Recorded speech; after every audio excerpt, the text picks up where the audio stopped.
Two more questions for the night, and then we're going to wrap this up. So Rome wants to know, is it okay to drink raw blended vegetables and fruits like carrots, celery, and apples while on chemo? So juicing is something that is super common and super popular because, me describing eating all of these fruits and vegetables, trying to get 5 to 7 a day, lots of bright colors.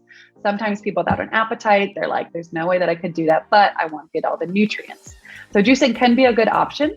The only thing that's a little bit, it's not quite the same. Having a glass of juice is not quite the same as eating all of that stuff, like say in a big salad, because you're missing out on most of that fiber. You're missing out on the satiating effect of chewing. You're missing out on kind of the fullness sensation.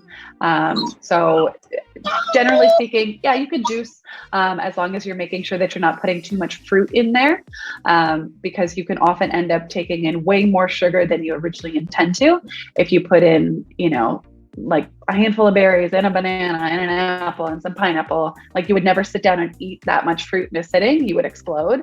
But it's super easy to drink all of that sugar. So that's one place I would be careful. The other place I would be careful is if you're doing any kind of raw food, you want to make sure that there aren't any precautions that your doctor wants to take. Say if you're a little bit immunocompromised, we want to make sure that we're practicing really good food safety.